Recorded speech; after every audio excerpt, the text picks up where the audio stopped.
Hello, this is Giraffe, and welcome to my Gunlance proactive evasion guide. Fuck the intro, let's get right into it. So here's what we'll be covering today. We're going to start with the basics of normal type Gunlance, which I'll be calling it reactive guarding. We're going to start by discussing the standard counter playstyle of Gunlance, we're going to go over its weaknesses, and then in the end I'm going to touch a little bit on bullet barrage. And now on to the new playstyle. I'm going to be calling this proactive evasion. We're going to start by introducing our new tech, Silkbind Strafing. Then we're going to go over how it cancels out full burst and wyvern stake. And then we're going to go into how it applies to a real hunt scenario by diving deep into its playstyle.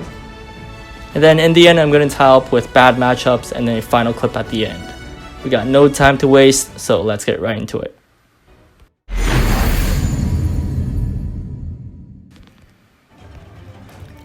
Let's start with the basics.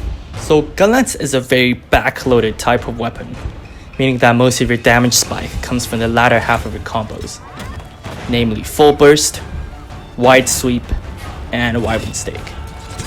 And these can all be chained after down slam, which makes down slam your most important move to stem your decisions on, whether to commit an attack or play defensively. So monsters in G rank have very little window for you to punish their attacks. If you see an opening, my suggestion is to only pick a move after down slam. For normal Gunlance, full burst is the first power spike. The bread and butter will therefore be guard an attack, guard poke, quick load, down slam, full burst.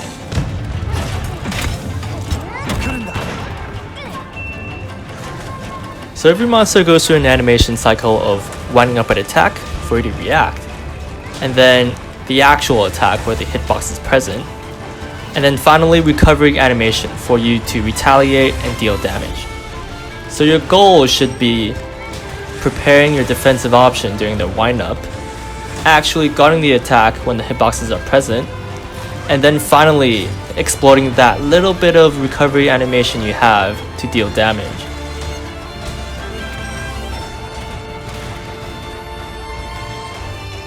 So before you see any openings for you to throw out your long committing combos, full burst, wyvern stake, etc, be sure to throw out a few jabs just to kind of see how the opponent reacts. The point of this is to always keep your defensive options open. Guard pokes into shells, blast dash down slam into back hop, all have really quick access to guard. And this is the most important thing in G rank, is to always keep your guard up, because damage uptime, in my honest opinion, is the thing that will drastically improve your clear speed. Which brings us to one of the biggest weaknesses of normal Gunlance, is how vulnerable you are after full burst. So after full burst, you have to start thinking about your defensive options. After pressing A to full burst, I like to hover my hands over ZL plus A, just in case I need an emergency guard. If you don't have a wire bug, holding guard is the next best option. Or you can back hop into guard to create some distance from you and the monster. Both options are good. Bullet barrage! Not much to say about the skill. If you didn't know, bullet barrage has been sweeping through the Gunlance speedrun leaderboards because of its crazy damage potentials. And people have been doing bullet barrage only runs, which I find kind of boring. But it's got hyper armor in the beginning for you to counter a monster's attack. And one of the things that I want to point out for this move is do not underestimate how far this move goes.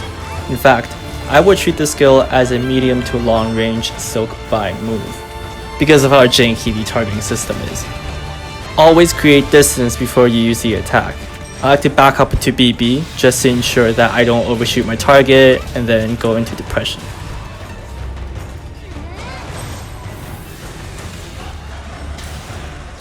Now that wraps up the basic playstyle of Gunlance. It's very safe as long as you don't overcommit to attacks. Hold guard, jab with pokes, and punish openings with bullet barrage and full bursts. However, your openings are very limited as guard knockback takes away your already limited window of attack. Now this is where the new tech comes in. Alright, now that we got the basics out of the way, let's get to the fun stuff.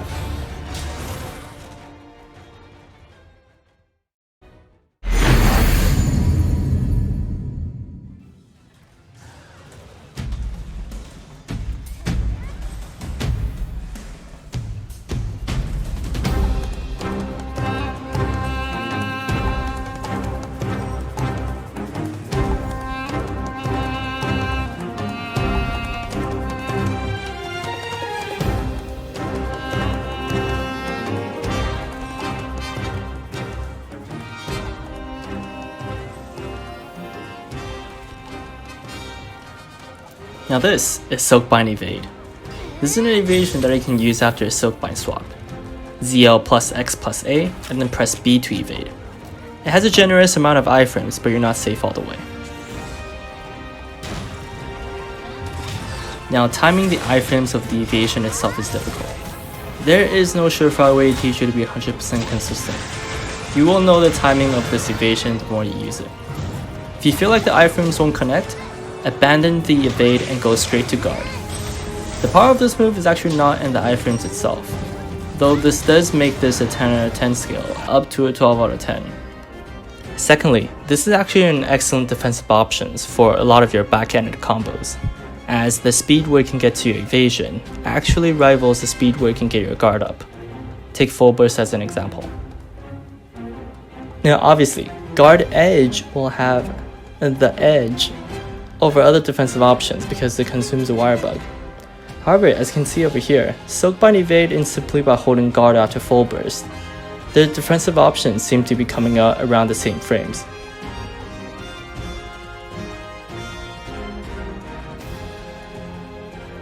However, for Wyvern Stake, the speed where you can get to the iframes of your evasion not even just rivals, it is faster than your conventional guarding speed, where you back up into guard. So unless you have to hold up your guard to block a prolonged hitbox, this is the superior way of getting out of the long animation of Wyvern Stake.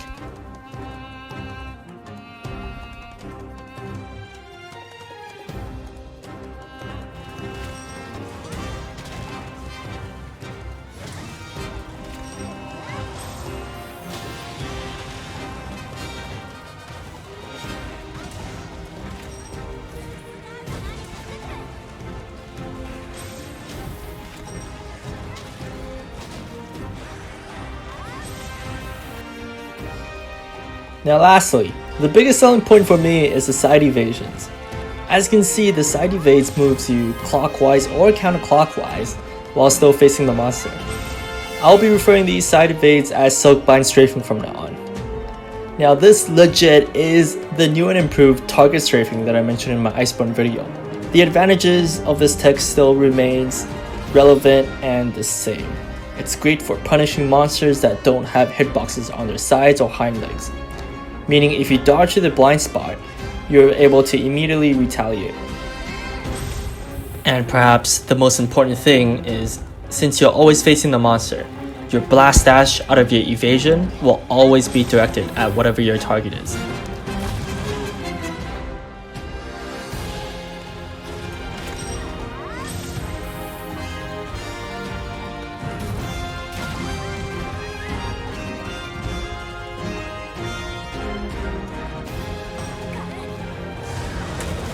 Now previously with Guard Gunlance, we're taking a reactive stance.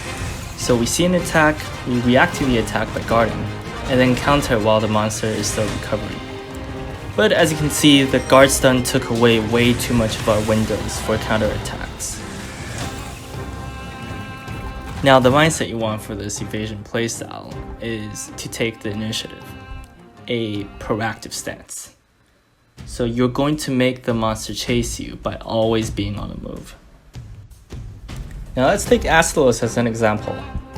So when he uses his wing punch, as soon as he winds up his attack, the location of where the punch lands will not change.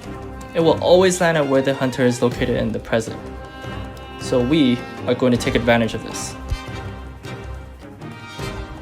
So now we're going to time our evasion such that as soon as the monster locks onto us, we are already prepared to evade into his blind spot and launch a counterattack. Now to do this, if we rewind the clip, before you even catch a glimpse of his next attack, we're already thinking proactively about our next defensive option. After down slam, although we can fit another full burst in, we immediately buffer into our silk swap animation and prepare for the jump. And this, ladies and gentlemen, is proactive evasion. The act of anticipating future attacks and reposition beforehand. Now the peak of this playstyle comes when you can use proactive evasion to create your own openings, and then immediately switch back into reactive guarding to deal with sticky situations. To to be able to mix and match and pick and choose what playstyle to use in what scenarios, is the full versatility of this weapon. And this is the beauty of Gunlance.